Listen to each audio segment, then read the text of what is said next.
Happy Thursday, VIP team.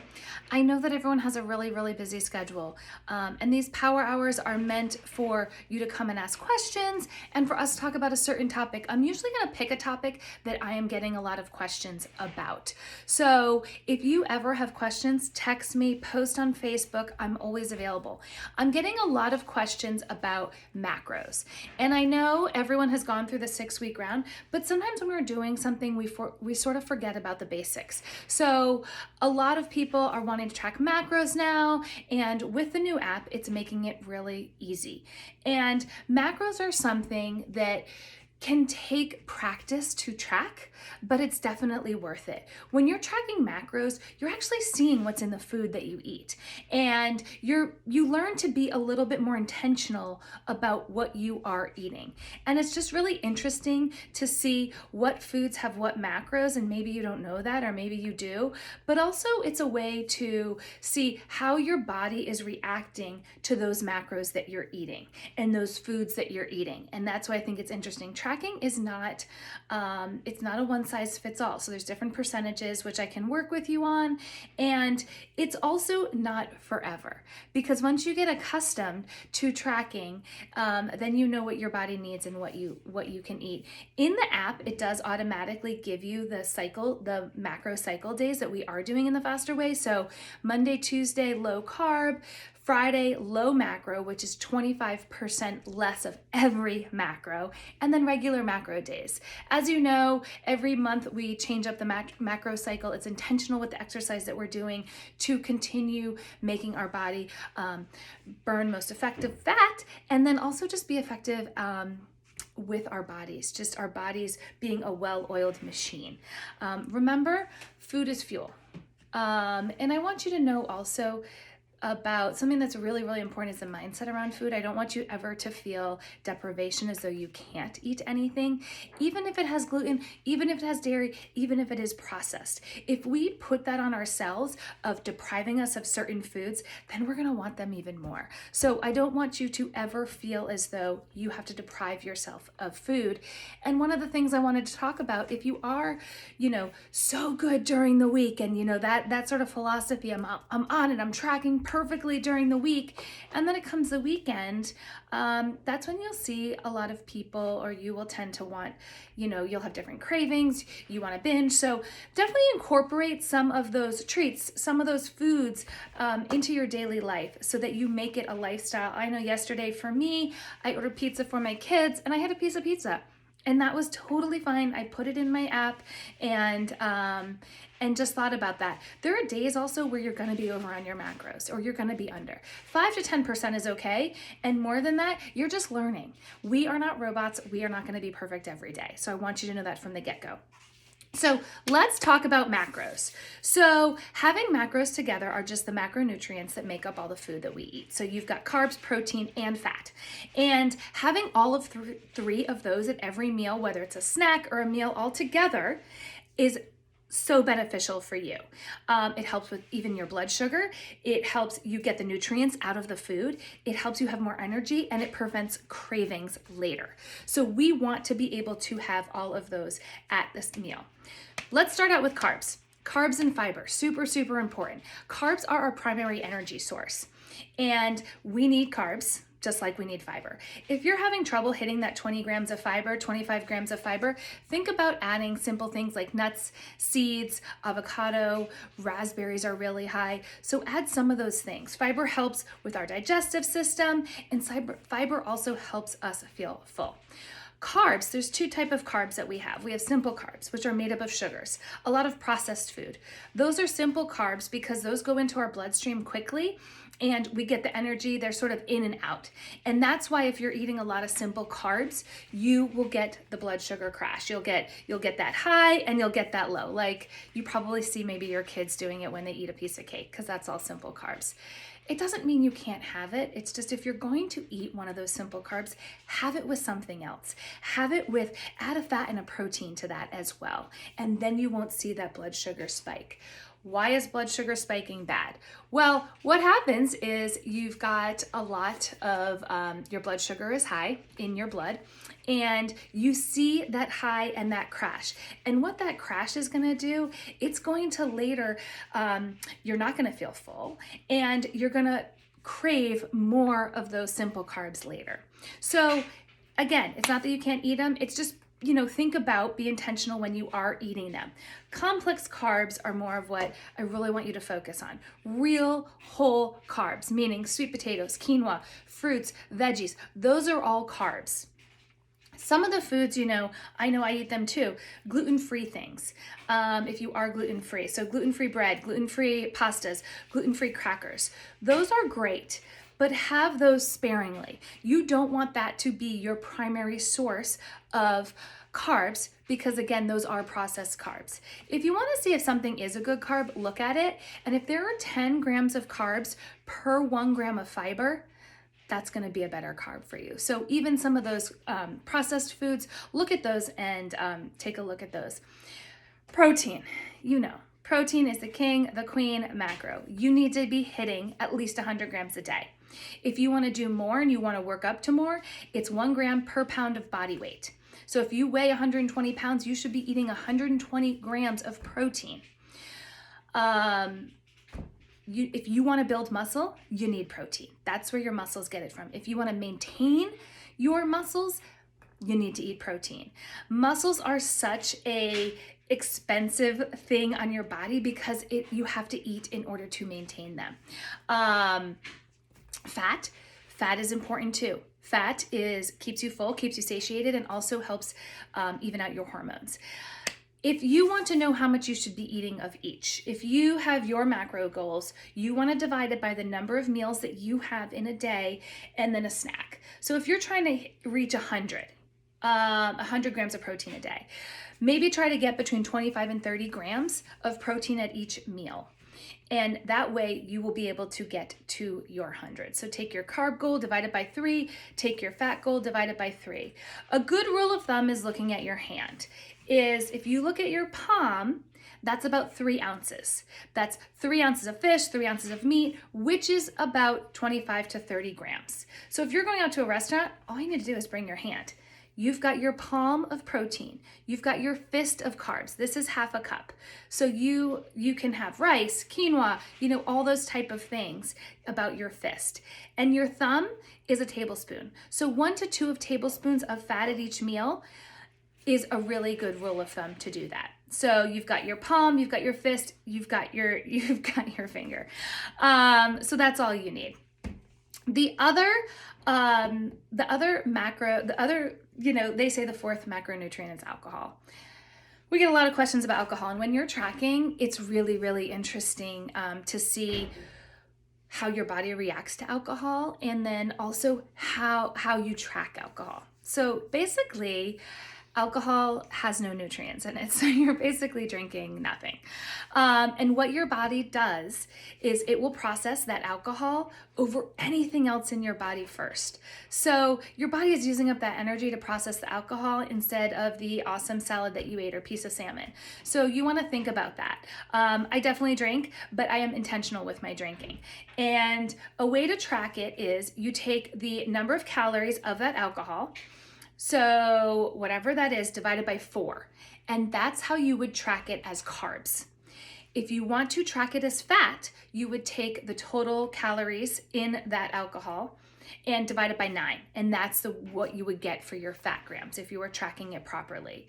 If you look in the app and you try to search it, there's a lot of things that are wrong. So I put in my drinks personally, so I'll tell you. Last weekend I knew I was gonna have a martini.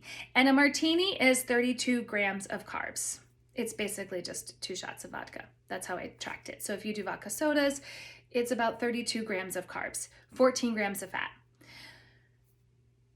Glass of champagne. It's about 80 calories, 20 grams of carbs, 9 grams of fat. So when I first started tracking alcohol, I was like, whoa, do I want to be drinking that alcohol that I know does nothing for my body? Or do I want to have this yummy pasta? Those are decisions that you can make when you're intentionally tracking. And like I said in the beginning, it's interesting to see as you track more, how what you eat and drink affects your body. And our goal is we want to live a healthy lifestyle. And there are times when we're going to have that martini. There are times that we're not. There are times when I go out to a date night or a girls' night out and I drink. There are times that I not. So those are all the choices that you have. You have the power to make that decision if you want to feel good. But that's how you track alcohol. Protein, again, I want you to make sure you're eating at least 100 grams of protein. As we get older, our body does not process all the protein we eat. It's only about 75%.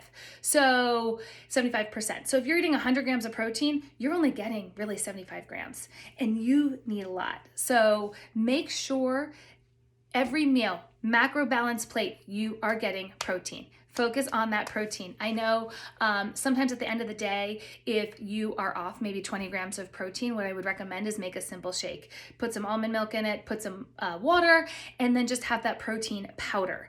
And that way, the best thing you can eat right before bed is protein. So it also sometimes can be like a little sweet treat if it's chocolate or whatever.